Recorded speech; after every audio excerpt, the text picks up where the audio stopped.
In the burning heart of ancient Persia, beneath the weight of endless suns and endless wars, there lived a rebel whose name time has tried to erase. Yet his end was so brutal, so extraordinary, that whispers of it still echo through forgotten chronicles. His execution was not carried out with the sword, nor with the rope, nor even with fire in its usual form, but with molten silver, a punishment so rare, so cruel, that it seared his memory into history itself. He had risen from nothing, a man of the people, once hailed as a voice against tyranny. But power fears voices too loud, and in the kingdom of kings who ruled by fear, his defiance was branded as treason. Soldiers hunted him, priests cursed him, nobles spat his name like poison. To them, he was not a man seeking justice. He was a danger, a crack in the iron walls of absolute rule. Dragged from the desert, bound in chains that cut into his flesh, he was paraded through the streets where once he had spoken of freedom. The same crowd that had once cheered him now stood in silence, terror in their eyes, for they knew the price of sympathy. And then came the sentence, not death by sword, nor hanging at the gallows, but something far worse. The king had decreed molten silver, poured alive until the rebel's screams melted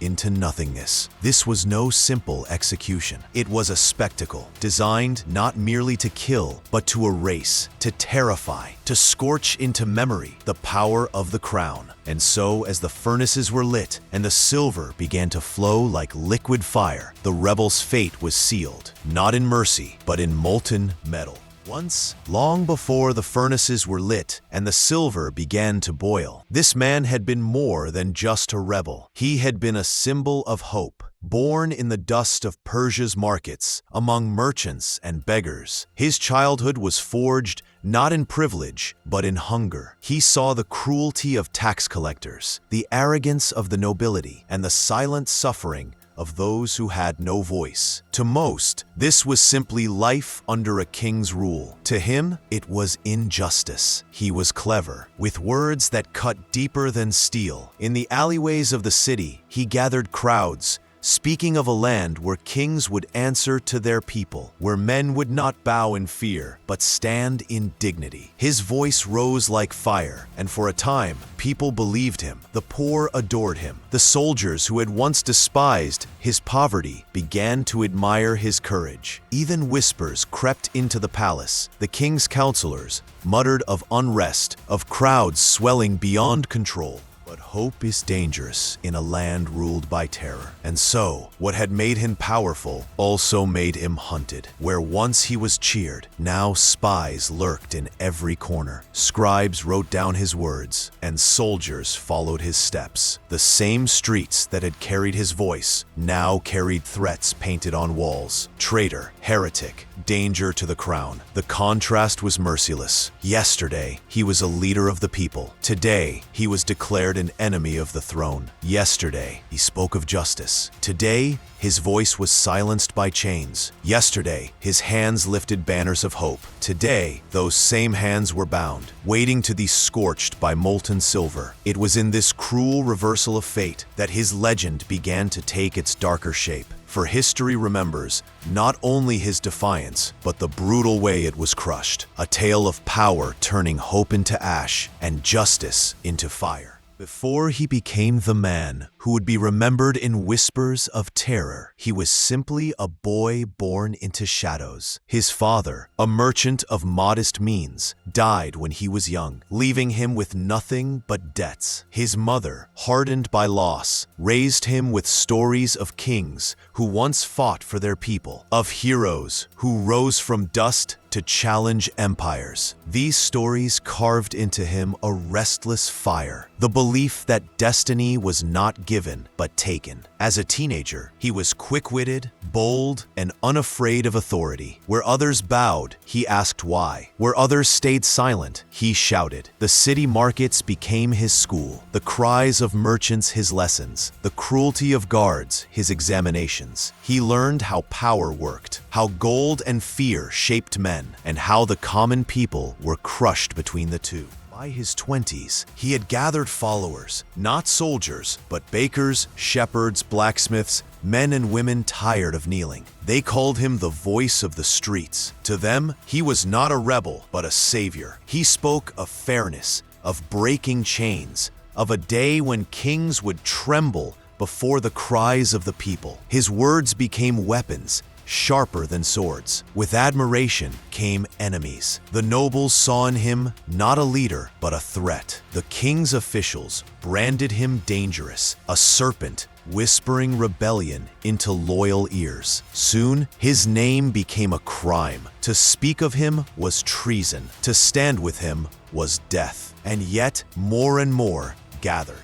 His rise was not built on wealth or armies, but on courage. And courage to a tyrant is the deadliest weapon of all. It was in these early days, when his voice was louder than the king's silence, that his fate was sealed. For men who rise too high on the wings of justice often find those wings burned, and his would be burned in molten silver. The first shadow fell not from his enemies, but from those closest to him. As his voice grew stronger, whispers began to circle in the dark alleys and torch-lit taverns. He does not want freedom, he wants power. These words, planted by the king's spies, spread like poison. Trust, once his greatest shield, began to crack. It was during a gathering at the edge of the city when the first betrayal struck. A trusted friend, a man he had eaten with, marched into the king's court and revealed the meeting place of his followers. Soldiers stormed in before dawn, dragging men and women from their beds, their cries echoing through the streets like a funeral bell. The message was clear: rebellion would not be tolerated.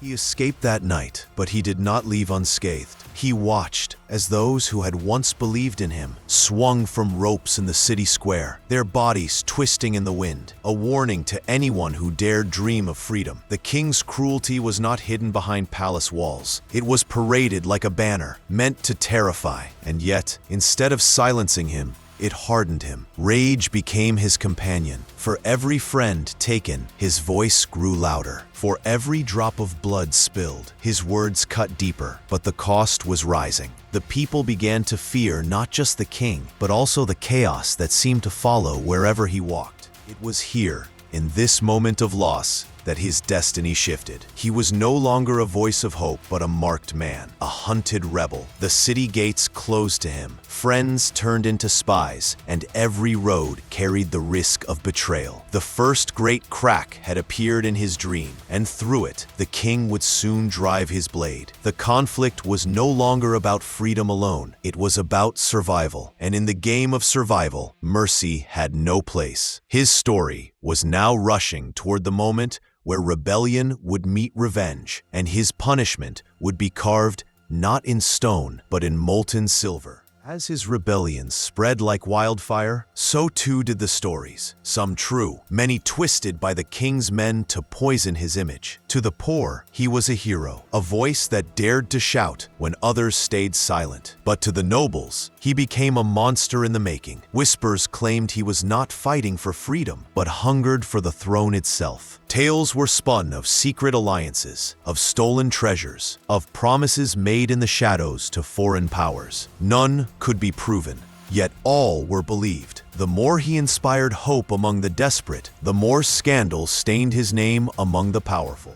And his personal life only fed the flames. Behind the banners of rebellion, there were rumors of forbidden loves, of nights spent in the company of those he should never have touched. Some said he sought comfort in the arms of a noble's wife. Others whispered he had betrayed the sacred bonds of brotherhood for his own desires. Whether truth or lie, the stories worked like daggers, cutting away at the fragile loyalty of his followers. Even among his most trusted men, doubt began to take root. If he rises, will he become the very tyrant we fight against? The question, once unthinkable, began to echo in their hearts. But scandal alone was not enough to break him. He stood taller, louder, more defiant. He he paraded himself through the streets, declaring his innocence, swearing his fight was pure. And yet, the louder he shouted, the more the king smiled, because the seed of division had been planted, and its roots were spreading deep. What he did not know was that even as he raged against the lies, a darker plot was already weaving around him. A conspiracy so cruel that it would not just destroy his cause, it would end his life in a way that history would never forget. The king knew that swords alone could not silence this man, but betrayal could. And so, in the shadows of the court, a web of conspiracy was spun. Gold was offered, promises were made, and whispers were sent into the rebels' very own camp. Slowly, his circle began to fracture. One by one, those who had sworn loyalty began to waver. His commanders argued in secret, his allies hesitated in battle, and his closest friends, the very men who had eaten at his table, began to plot his fall. The betrayal was quiet, almost invisible at first. Messages sent to the king's envoys, hidden signs left on battlefield soil. His strategies,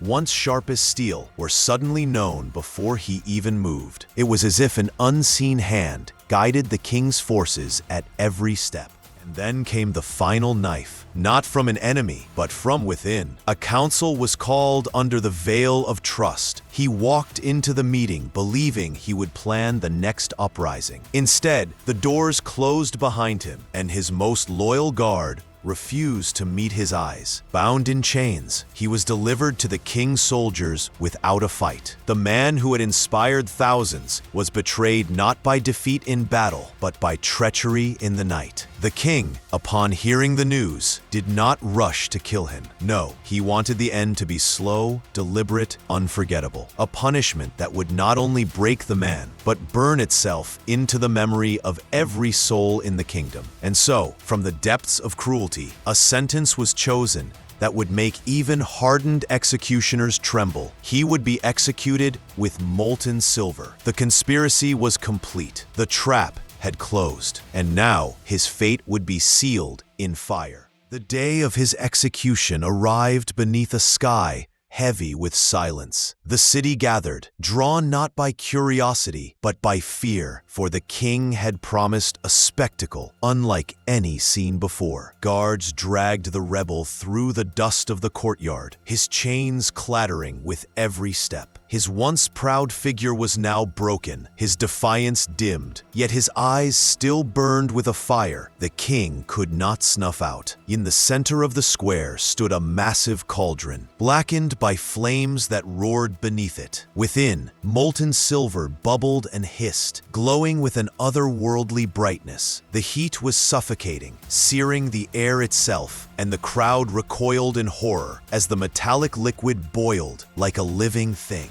The king appeared, his voice cutting through the murmurs. Let this be the price of treachery. Let every man, woman, and child remember what happens when the crown is defied. His words rang with cold triumph as the rebel was forced to his knees before the glowing cauldron. Executioners held him fast as a heavy ladle was lowered into the cauldron, rising again with silver dripping like liquid fire. The air filled with the stench of heat and fear. Slowly, deliberately, the molten metal was poured, not over his body at once, but in streams designed to prolong the agony. The first drops fell upon his skin, and his screams split the heavens. The silver clung, burning deeper than any flame, eating through flesh as though it sought his very soul. His body writhed, chains rattling, but no escape came. Again and again, the executioners dipped and poured, until the very square echoed with cries that seemed to shake stone. Some in the crowd turned away, unable to watch. Others covered their ears, but the king remained still, eyes fixed on the suffering before him, as though drawing strength from the rebels' destruction. At last, when his body could bear no more, silence fell. What remained was not a man, but a charred husk, coated in a sheen of silver, a grotesque monument to cruelty. The king had his victory, but the world had witnessed something far darker: the power of fear made flesh, and the triumph of pain over humanity. When the last echoes of the rebels' screams faded into silence, the square was left heavy with dread. The people did not cheer, nor did they bow. They only stared at the grotesque figure left behind, his body shimmering with the cruel sheen of molten silver. What was meant to be a warning became something else entirely, a wound carved into the conscience of all who witnessed it. The king, cloaked in pride, declared the kingdom safe from betrayal. But behind the walls of the palace, whispers grew louder. Men and women who had stood in that square carried the memory back to their homes, their villages, their families. Stories spread faster than the king's decrees. Stories not of a just ruler, but of a tyrant who punished not with law, but with nightmares. In taverns and marketplaces, people spoke of the rebels' final defiance, how, even as molten silver seared his body, his eyes never lowered before the throne. Some swore his spirit lingered, haunting the very square where his flesh was destroyed, his agony replayed in the minds of those who dared to sleep. Others believed his silver-coated corpse was not merely a warning, but a curse upon the king who had ordered it. A legacy of that execution outlived both the rebel and the monarch. For generations, parents told their children of the man who had been boiled in silver, a tale meant to instill fear, yet it also carried a spark of defiance. The rebel's name faded into obscurity, erased by the crown, but his suffering became eternal. He became a symbol, not of defeat, but of the terrible price of standing against power unchecked. And in the chronicles of history, his end was not remembered as justice, but as cruelty that shamed an empire. The molten silver that once flowed with fire cooled into legend, hard and unyielding, a mirror reflecting the brutality of a king who sought to rule through terror. Even now, whispers remain. Better to die in agony than to live in chains. History remembers kings, warriors, and empires, but sometimes it remembers a single scream more than an entire reign. The man who was boiled alive in molten silver left behind no throne, no crown, no monument carved in stone. Yet his death became something greater than power, a wound in memory, a scar etched across centuries. The king believed he had destroyed a rebel, silenced defiance, and tightened his grip over the land. But in truth, he created a ghost that no army could defeat. Every whisper of his cruelty, every retelling of the silver execution, eroded the very authority he sought to preserve. Power built on fear always shatters, for terror can command obedience, but never loyalty. What remains of that day is not the rebel's name, for time erased it, nor the king's decrees, for they crumbled with his throne. What remains is the image, a body writhing as molten silver devoured it, a man who refused to bow even in death, and a crowd forced to watch cruelty wear the mask of justice. That memory has endured where kingdoms have not. The story lingers because it is more than history. It is a warning, a reminder that when rulers wield symbols of power as tools of torment, they destroy not just their enemies, but themselves. A reminder that tyranny feeds on blood, yet is always haunted by the cries it creates. And so the rebel's true legacy is not one of defeat, but of defiance. He was consumed by fire and silver, yet he outlived the king who condemned him. His suffering became eternal, whispered from generation to generation, as proof that cruelty never reigns forever. Perhaps that is the cruelest irony of all. In trying to erase him, the king made him immortal. History does not remember the throne that ordered his death. It remembers the man who died in molten silver.